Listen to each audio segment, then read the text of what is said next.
If anyone ever ends up watching this back, my name's Marcus Cole. I do contract security at night shift over at Riverbend Plaza. It's building 4 in the complex, if that means anything to you. I started filming my rounds about a month ago. Honestly, it wasn't for any deep reason. I was bored, and a coworker told me insurance likes it when contractors have their own documentation, separate from the building's cameras, in case anything ever gets disputed. So now, I talk to my phone for 10 hours a night. Some habits just stick. Quick rundown of the job, for anyone who's never done this kind of work. Riverbend's got 6 floors, plus a basement parking garage. The ground floor's mostly lobby, mailroom, and a coffee cart that nobody restocks anymore. Floors 2 through 5 are leased out to a mix of small companies, an accounting firm, a marketing agency, a dental billing office, stuff like that. Floor 6 has been gutted for renovation since about 2 months ago. No tenants, no power run to half of it, just studs and drop cloths. My job, every night, 11 p.m. to 6 a.m., is to walk every floor on a set schedule. Check every door, log anything unusual, and radio it into Central. That's our dispatch office. It's actually worth mentioning. 90-some shifts in, and I want to be honest with you, nothing has ever actually happened. Not once. The job is boring by design. You're not hired to fight crime. You're hired to prove, on paper, that nothing happened.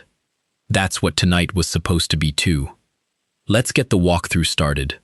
Floor 1 first, like always. Keys, a radio, a flashlight, and a phone. The lobby's first stop every night. I check that the main doors are locked, sweep through the mailroom, and glance at the coffee cart just to confirm nobody's broken into a room full of stale creamer packets. The cleaning crew clears out by 10, so by the time I start, the building's supposed to be completely empty until the day shift badges in at 6. I log everything on an app on my phone: timestamp, floor, notes. Every door handle gets checked and logged, whether it's locked or not, because if something ever does go wrong, the first thing anyone asks, when was the last time someone confirmed that door was secure? So that's the job. Confirming, over and over, that everything is exactly the way it was supposed to be. I try the radio, just a routine check-in. Central, are you there? Nothing but a half-second of static back. That's not unusual. There's a known dead zone right around the loading dock on this side of the building, so I make a note to try again once I'm further inside. I head toward the elevator bank to check the floor indicators, which is something I do purely out of habit. If an elevator's been called to a floor, that tells you someone's up there, or something's wrong with the system. Tonight, the display over the doors reads Floor 6. That's odd, because Floor 6 doesn't have badge access issued to anyone right now. It's been sealed off for renovation for 2 months. No tenants, no cleaning crew assigned to it, nothing. I write it down. Realistically, it's probably just residual from when the contractors were up there last. Some elevator calls that never got cleared from the system. Old buildings do weird things electrically. I decide to take the stairs instead of waiting on it, mostly because I don't feel like standing around next to an elevator that's supposedly going nowhere. 12:47 a.m., according to my phone. I'm on the 2nd floor now, working my way down the hallway. There's one office up here that's been sitting empty the entire time I've worked. This job is Suite 214. The lease fell through before I even started, and it's just been sitting there, locked, dark, and untouched. I shine my flashlight through the glass panel on the door, mostly out of habit, and something's different. There's a single desk chair inside, and it's facing the door. Last week I actually made a joke to myself about that chair. It was facing the window, and I said something like, "That chair's got a better view than I do." Now it's turned almost 180 degrees. I try the handle. Still locked. Exactly the way the log says it's supposed to be. Which is actually the confusing part, is if it's locked, and it's been locked, then nobody physically walked in there and moved that chair. The cleaning crew isn't even scheduled for this floor tonight. I check the sheet before my shift. I take a photo of it for my log, because that's the protocol. Document it. Don't speculate. Let whoever reviews the footage tomorrow makes the call. I keep walking. For a few seconds, it's just my own footsteps on the tile. Steady, familiar. Then, from a side hallway branching off to my left, I hear something that isn't mine. A single footstep, just one, that doesn't match my rhythm at all. I stop walking. I listen. Nothing else follows it. No second step. No explanation. I tell myself it's probably the HVAC system. Old buildings do this thing, where the heating cycle's on and off, and the metal ductwork contracts and makes these popping, shifting sounds that can pairs. They sound almost like footsteps if you're primed to hear them. I say it out loud, actually, mostly because Wendermain. Saying it out loud makes it feel more true. I pick up my pace slightly toward the stairwell. My radio is still just hissing low static in my ear. The basement level is next, which is always my least favorite part of the round. Half the overhead lights down here have been burnt out for months. It's on a maintenance list somewhere, I'm told, but nothing ever gets fixed fast in a building this size. My flashlight ends up doing most of the actual work. Part of my job down here is checking the old CCTV junction box, which lives on a sidewall near the elevator shaft. If any of the building's actual security cameras are glitching, this is where I'd see it before anyone in the main office would even notice. I open the panel, and sure enough, one of the small monitor feeds, labeled Camera 14, which covers the east stairwell, are just static. I make a note to flag it for maintenance in the morning. Before I close the panel, out of pure habit, I rewind the last 30 seconds of footage on the little built-in screen. It's grainy, black and white, just an empty stairwell landing, nothing happening, except right near the end. For less than a second, right at the edge of the frame, something passes through. It could be a shadow, it could be a person.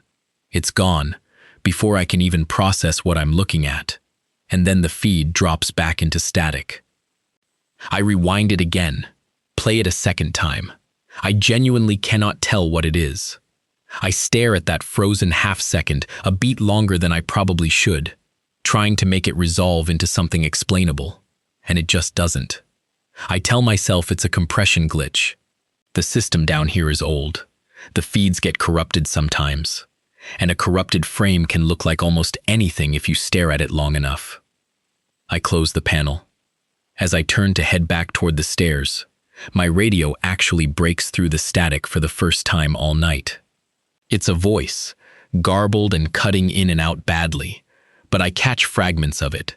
My name, something about the east stair, something about a badge log not matching up. I press the button and ask for a repeat, telling them they're cutting out badly, but all I get back is static again. Whatever that was it. It's apparently concerned enough about the east stairwell that I decide to head there myself and see what they were talking about. I reach the east stairwell door, and right away, I notice something wrong. It's propped open with a folded piece of cardboard wedged into the frame. That's a direct violation of fire code. These doors are self-closing on purpose, and propping one open, even briefly, is the kind of thing that gets written up immediately if anyone from the fire marshal's office happened to walk through. I kick the cardboard loose and let the door swing shut on its own. I try the radio again, still nothing but static, and start climbing per protocol, checking each landing as I go. On the second landing, my flashlight catches something on the concrete floor. Fresh scuff marks. Long ones, the kind you get when something heavy is dragged rather than carried. I know for a fact they weren't there 2 hours ago, because I walked this exact stairwell on my last round, and I always check the landings. I crouch down and look at them longer than I probably should. At this point, I stop trying to explain it away.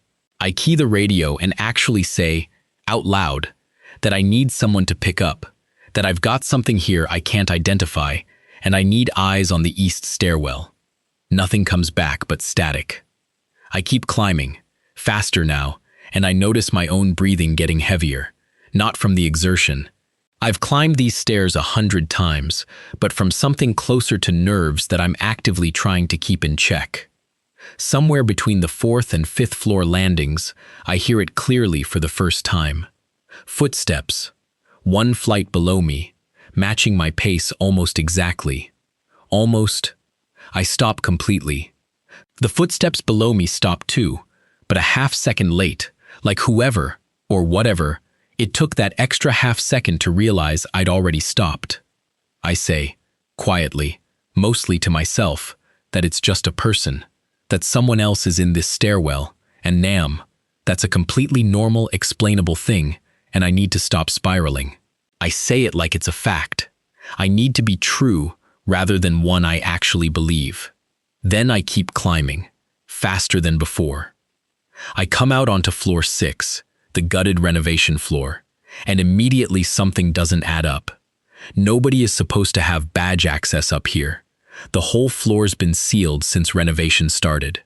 And yet, ahead of me, there are exposed drywall studs, drop cloths, construction dust everywhere. And at the far end of the corridor, another door propped open the exact same way the stairwell door downstairs was. I sweep my flashlight down the long, unfinished hallway. Sheets of plastic are hanging from the exposed framing, and they're shifting slightly, which could just be airflow from the HVAC system, or could be absolutely nothing at all. I call out, mostly because protocol says I have to. I identify myself as building security and tell whoever might be up here that they need to come forward. Nothing answers except the plastic sheeting settling back into stillness. I start checking rooms one at a time, the way I'm trained to. Radio's still useless. In the 3rd room I check. My flashlight lands on something folded on the floor. A security uniform jacket, same style as mine. There's a name tag stitched onto it. It reads R or T's. My breathing changes when I read that. That's the guy who worked this exact shift before I got hired. I never met him. I was told he transferred to a different property before I started. Nobody ever mentioned he left a piece of his uniform behind. I pick it up carefully. There's a layer of drywall dust settled into the fabric, thick enough that it looks like it's been sitting in this exact spot since the floor was first gutted, which was 2 full months ago, which would mean before I ever started this job at all. I don't say anything for a few seconds. I just look at the dust on my hands, and that's when I hear the dragging sound again, close this time, coming from somewhere down the unfinished corridor behind me. I don't run yet. I start backing slowly toward the stairwell exit, the jacket still gripped in one hand. The flashlight was locked on the dark end of the hallway the whole time. I get back into the stairwell and start moving down fast. Not a full sprint, but real urgency, checking behind me every few steps out of instinct. I can hear my own footsteps, my own breathing, and then, somewhere below me now, instead of above, ahead of me instead of behind, that same uneven dragging step. I freeze completely on the landing. I say out loud, mostly in disbelief, that it doesn't make sense because it was behind me a minute ago. I press my back against the wall and actually try to think it through, the way anyone rational would. Stairwells echo strangely. Sound bounces off concrete in ways that can make something behind you sound like it's ahead of you. Maybe it never moved at all. Maybe I've just lost track of where sound isn't even coming from here at this point. I decide to keep moving anyway, because standing still isn't a plan. And eventually, I reach the ground floor exit, the real one, the one that leads out to the parking lot, to my car, to the rest of T. My night is continuing like a normal night is supposed to. I shoulder through the door into the cold night air. Streetlights. My car, maybe 40 feet away. The ordinary world, still exactly where I left it. I don't stop moving until I'm at my car, hands shaking hard enough that I fumble the door handle twice before I get it open. I get inside, lock the doors immediately, start the engine, and just sit there for a second, breathing. I tell myself, out loud, that I'm calling this in properly in the morning, that whatever just happened up there, I am not paid enough to be the one who figures it out. I look back at the building one more time through the windscreen. Every single window is dark, except one. 6th floor, lit up from the inside, on a floor that doesn't even have power running to half of it yet. I put the car in reverse, and I don't look again. Marcus Cole did not show up for his next scheduled shift. His employer filed a missing person report 6 days later. His phone was recovered in the Riverbend Plaza parking lot. Battery dead, doors locked, keys still sitting in the ignition. This footage was recovered from that phone. Riverbend Plaza's night security position remains open. Building employment records show no employee named R. Ortiz was ever on staff.